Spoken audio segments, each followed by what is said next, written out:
तो स्टूडेंट्स, काफ़ी डिटेल में आपको मैग्नेटिक प्रॉपर्टीज़ और डाइइलेक्ट्रिक प्रॉपर्टीज़ बताने जा रहे हैं। एक बार बोर्ड पे समझा चुके हैं।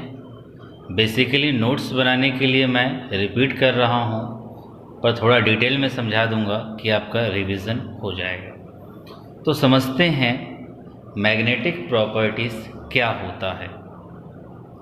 तो first of all magnetic properties की अगर हम बात करें, क्या है मैग्नेटिक प्रॉपर्टीज़। प्रत्येक पदार्थ में कुछ चुंबकीय गुण होते हैं जो इलेक्ट्रॉन से संबंधित रहता है। परमाणु में उपस्थित प्रत्येक इलेक्ट्रॉन एक छोटा चुंबक की तरह कार्य करता है जिसका चुंबकीय आघूर्ण होता है। यह चुंबकीय आघूर्ण दो स्रोतों से उत्पन्न होता है। पहला, नाभिक के चारों ओर इलेक्ट्रॉन की ऑर्बिटल गति। हम जानते हैं न्यूक्लियस के चारों ओर इलेक्ट्रॉन रोटेट करता है। उन वृत्ताकार कक्षों को सेल कहते हैं, ऑर्बिट कहते हैं, KL, MN से सूचित करते हैं। दूसरा, अपने ही अक्ष के प्रति इलेक्ट्रॉन का स्पिन। इसे फिगर से आप समझ सकते हो। देखिए, इलेक्ट्रॉन का कक्षीय गति यानी ऑर्बिटल मोशन कर रहा है। ये इलेक्ट्रॉन यहाँ पर रिवॉल्व कर रहा है और यहाँ पर इलेक्ट्रॉन अपनी एक्सिस पर, अगर ये एक्सिस है तो यहाँ पर क्या कर रहा है, स्पिन कर रहा है, चक्रण कर रहा है। तो दोनों ही केस में क्या डेवलप होगा, मैग्नेटिक मोमेंट। इस मैग्नेटिक मोमेंट के कारण अलग अलग मैग्नेटिक प्रॉपर्टीज प्राप्त होगा। जैसे देख लीजिए, घूमते हुए इलेक्ट्रॉन को एक छोटा विद्युतीय लूप माना जा सकता है जो एक छोटा चुंबकीय क्षेत्र उत्पन्न करता है एवं इसके परिभ्रमण की अक्ष की ओर थोड़ा चुंबकीय आघूर्ण होता है। यानी इस प्रकार से मैग्नेटिक मोमेंट प्राप्त हुआ। पदार्थों को उनके चुंबकीय क्षेत्र में व्यवहार के आधार पर निम्नलिखित वर्गों में वर्गीकृत किया जाता है। पहला, अनुचुंबकीय पैरामैग्नेटिक। दूसरा, प्रतिचुंबकीय डायमैग्नेटिक। तीसरा, लौह चुंबकीय। चौथा, प्रतिलौह चुंबकीय। पांचवा, फेरी चुंबकीय फेरोमैग्नेटिक। अब इंग्लिश में इसे समझते हैं, इंग्लिश मीडियम के लिए। Magnetic properties of solid depends upon the electronic structure. ध्यान दीजिएगा, इंपॉर्टेंट है, इलेक्ट्रॉनिक स्ट्रक्चर पर निर्भर कर रहा है। The magnetic behaviour of the substance is due to orbital motion of electron in the atom और due to spin motion of electron. यानी मैग्नेटिक बिहेवियर किसके कारण है, ऑर्बिटल मोशन के कारण या स्पिन मोशन के कारण। या तो स्पिन मोशन के कारण होगा या ऑर्बिटल मोशन के कारण। Electron is a charged particle undergoing orbital and spin motion, so it may be regarded as a small loop of current. यानी या तो ऑर्बिटल मोशन कर रहा है या तो स्पिन कर रहा है, इसलिए उसे स्मॉल लूप किसका, करंट का, which have a magnetic moment. और उस स्मॉल लूप में क्या है, मैग्नेटिक मोमेंट। यही बात इंपॉर्टेंट है। Magnetic moment of electron is very small. जी हाँ, बहुत स्मॉल होगा। On the basis of behaviour shown by the solid substances when placed in a magnetic field. यानी सॉलिड सब्सटेंस को जब मैग्नेटिक फील्ड में हम रख रहे हैं, उन्होंने क्या बिहेवियर दिखाया, उसके आधार पर हमें फॉलोइंग प्रॉपर्टीज प्राप्त होती है। इसे आप फिगर से भी समझ सकते हो। ये न्यूक्लियस है, ये इलेक्ट्रॉन है, ये चारों तरफ रिवॉल्व कर रहा है, तो क्या जनरेट हो गया, मैग्नेटिक मोमेंट। यानी ये क्या कर रहा है, orbital motion of electron. Objective question पूछ सकता है, मैग्नेटिक मोमेंट कैसे प्राप्त हो रहा है, या तो ऑर्बिटल मोशन से या तो स्पिन मोशन से। कौन कौन सा properties, paramagnetic substance, diamagnetic substance, ferromagnetic substance, anti ferromagnetic substance और फेरी मैग्नेटिक सब्सटेंसेस। तो आप यहाँ पर देख लीजिए, ये ऑर्बिटल मोशन हुआ, इलेक्ट्रॉन न्यूक्लियस के चारों तरफ रिवॉल्व कर रहा है, पर यहाँ पर स्पिन अपने एक्सिस के चारों तरफ क्या कर रहा है, स्पिन कर रहा है। तो दोनों ही केस में क्या डेवलप हो रहा है, मैग्नेटिक मोमेंट। अब बात करते हैं इन प्रॉपर्टीज़ का डिटेल में। पहला प्रॉपर्टी, वैसे पदार्थ, पैरामैग्नेटिक बता रहे हैं, अनुचुंबकीय, वैसे पदार्थ जो बाहरी चुंबकीय क्षेत्र में रखने पर दुर्बल रूप से आकर्षित होते हैं, अनुचुंबकीय पदार्थ कहलाते हैं। यानी इनको हम बाहरी चुंबकीय क्षेत्र में रख रहे हैं तो बहुत कम आकर्षित हो रहा है, इस गुण को अनुचुंबकत्व कहते हैं। यह गुण वैसे पदार्थ में पाए जाते हैं जिनके परमाणु अणु आयन में अयुग्मित इलेक्ट्रॉन, अनपेयर्ड इलेक्ट्रॉन होता है। इंग्लिश में देख लीजिए, the substances which are weakly attracted when placed in external magnetic field, यानी वीकली अट्रैक्ट हो रहा है एक्सटर्नल मैग्नेटिक फील्ड में, are known as paramagnetic substance. This property is called paramagnetism. This property is shown by the substances whose atom, ion और molecule contain unpaired electron. ये बहुत important है, unpaired होना चाहिए। बोर्ड पे थ्योरी बताते समय प्रूफ किए थे कैसे होता है unpaired. These substances lost their magnetism in the absence of magnetic field, यानी मैग्नेटिक फील्ड को हटा दोगे तो मैग्नेटिज्म भी समाप्त हो जाएगा। एग्जाम्पल देख लीजिए, मॉलिक्यूल NO2, ट्रांजिशन मेटल जो डी ब्लॉक के हैं, क्रोमियम, मैग्नीज, निकल, कोबाल्ट आयन, मेटल आयन, धातु ion Cu+2, Na+2, Fe+3, Fe+2, metal oxide VO2 और Cu। अब बात करते हैं प्रतिचुंबकीय या प्रतिचुंबकत्व, डाईमैग्नेटिज्म। वैसे पदार्थ जो चुंबकीय क्षेत्र में, वैसे पदार्थ जो चुंबकीय क्षेत्र में दुर्बल रूप से प्रतिकर्षित होते हैं, प्रतिचुंबकीय पदार्थ कहलाते हैं तथा इस गुण को प्रतिचुंबकत्व कहते हैं।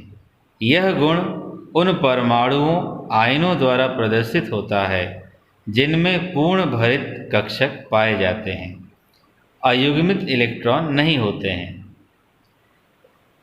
यानी अनुचुंबकीय का उल्टा हुआ प्रतिचुंबकीय। यहाँ दुर्बल रूप से प्रतिकर्षण होगा, वहाँ दुर्बल रूप से आकर्षण हो रहा था। वहाँ अयुग्मित इलेक्ट्रॉन होना चाहिए, यहाँ अयुग्मित इलेक्ट्रॉन नहीं होना चाहिए।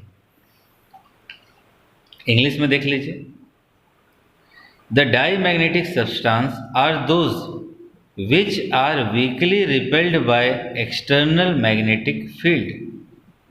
यानी ये इंपॉर्टेंट है, वीकली रिपेल्ड होना चाहिए। This property is shown by those ions, atoms और molecule which contain fully filled orbital, that is no unpaired electron is present और all electrons are paired. Example N2 NaCl, Zn CD Cu+। इस property को diamagnetism कहते हैं। तीसरा property, लौह चुंबकीय पदार्थ। वैसे पदार्थ जो चुंबकीय क्षेत्र में, एक बार डिटेल में समझा चुके हैं, अभी केवल रिवाइज करा रहे हैं। वैसे पदार्थ जो चुंबकीय क्षेत्र में प्रबलता के साथ आकर्षित होते हैं तथा चुंबकीय क्षेत्र की अनुपस्थिति में भी चुंबकीय गुण रखते हैं। यानी चुंबकीय क्षेत्र में बहुत ज़्यादा प्रबलता से आकर्षित होगा, उसके नहीं रहने पर भी चुंबकीय गुण दिखाई देगा, लौह चुंबकीय पदार्थ कहते हैं। इस गुण को लौह चुंबकत्व कहते हैं। Substances which show permanent magnetism even in the absence of magnetic field are called ferromagnetic substance and this property is called ferromagnetism। Actual में क्या होता है, इसमें सभी अनपेयर्ड इलेक्ट्रॉन या जो भी डाइपोल होते हैं वो एक ही डायरेक्शन में होते हैं। जैसे आप देखें सब एक डायरेक्शन में, कोई किसी को कैंसिल नहीं कर रहा है, सब ऊपर की तरफ है, तो बहुत ज़्यादा एक्सटर्नल मैग्नेटिक फील्ड में ये अट्रैक्ट होते हैं। चौथा, प्रतिलोह चुंबकत्व। ऐसे ठोस पदार्थ जो अपेक्षाकृत कम अनुचुंबकत्व प्रदर्शित करते हैं प्रतिलोह चुंबकीय पदार्थ कहलाते हैं। MnO, Mn2O3, MnO2। प्रतिलोह चुंबकीय पदार्थ में चुंबकीय आघूर्ण का संरेखन विपरीत दिशाओं में होता है। जैसे यहाँ पर चुंबकीय आघूर्ण समान दिशाओं में है, यहाँ पर विपरीत दिशाओं में होता है तथा समान होता है, यानी एक ऊपर एक नीचे होगा तो कुल चुंबकीय आघूर्ण क्या हो जाएगा? 0।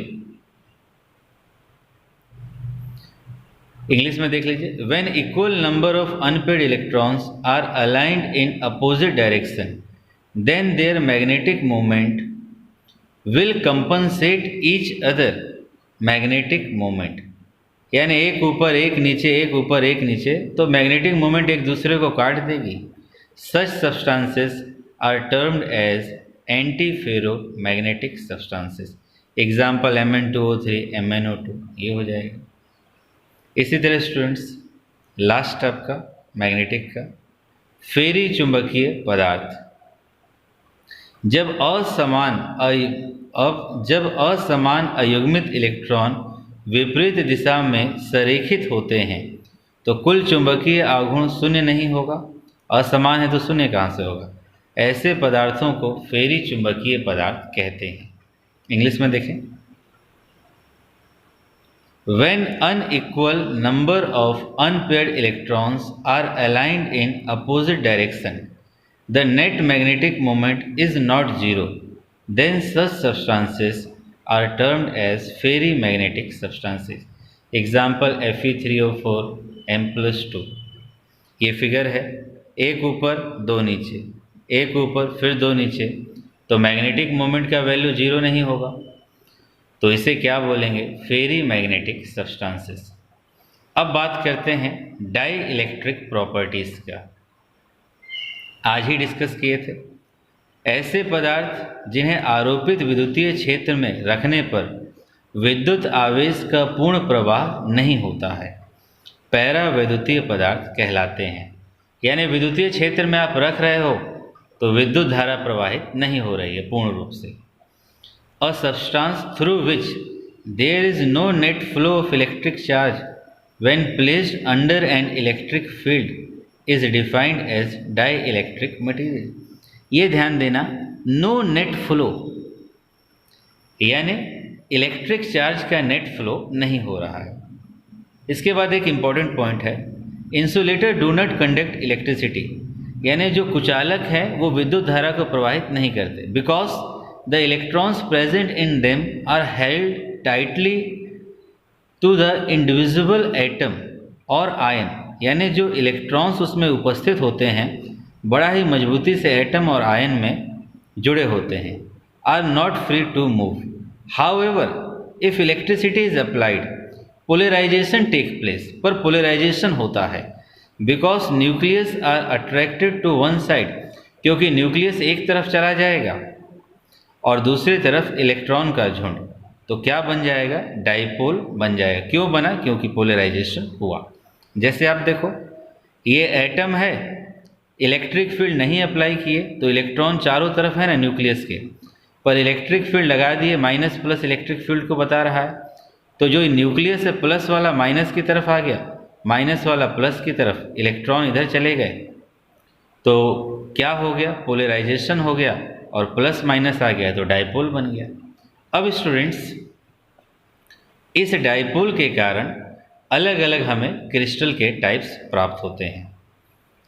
Depending on the way in which the dipoles in crystal are aligned, the crystal have been classified into following types. बताए थे इसमें, अगर हम पहले की बात करें, piezoelectric crystal. Piezoelectric crystal are those in which the dipoles align themselves in such a way that crystal may have some value of dipole moment। Piezo electric crystal वो है जिसमें डाइपोल अपने आप को ऐसे व्यवस्थित करता है कि कुछ डाइपोल मोमेंट का वैल्यू होगा। When mechanical stress is applied on piezo electric crystal, जब मैकेनिकल स्ट्रेस लगा देंगे तो इलेक्ट्रिसिटी प्रोड्यूस होता है।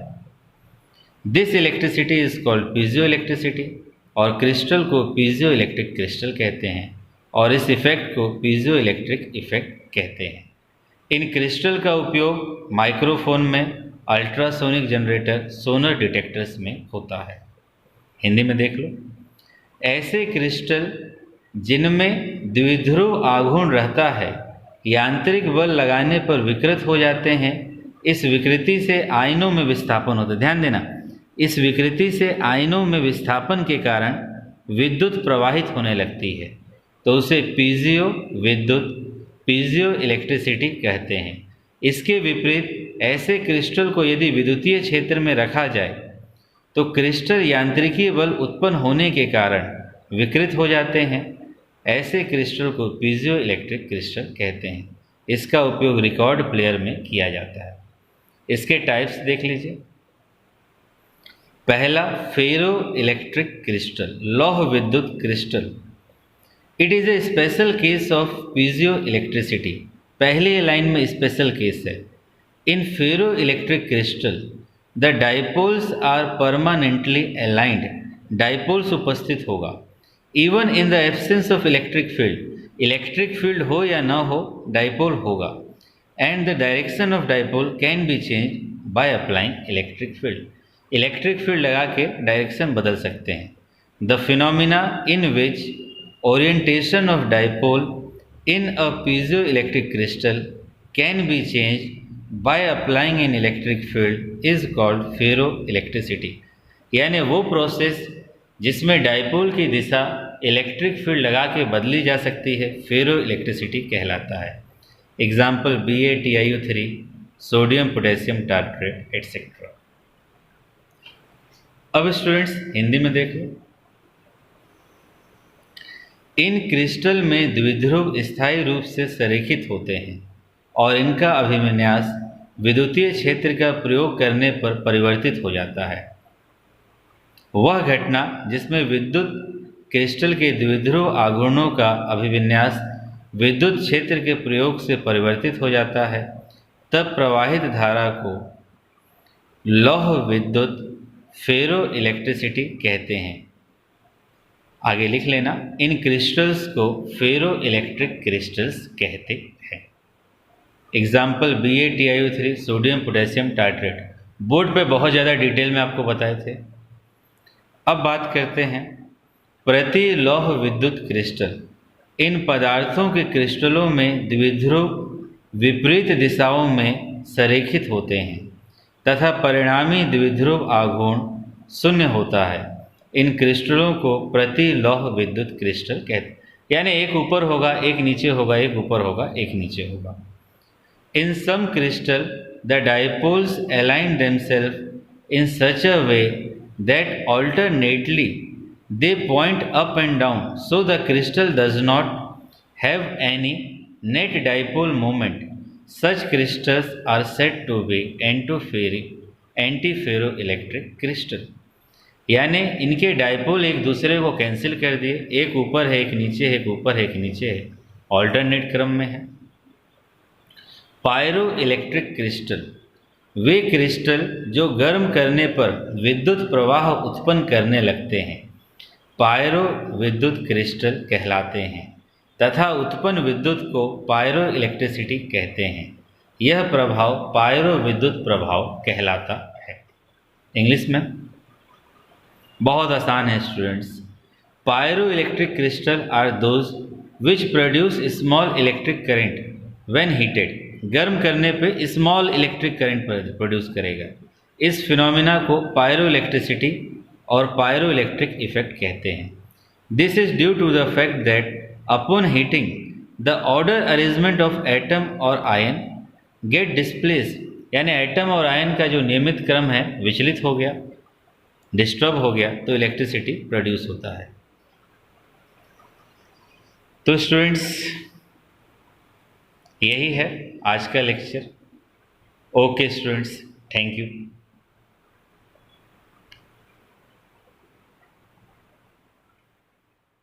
उम्मीद है क्लियर हो रहा होगा।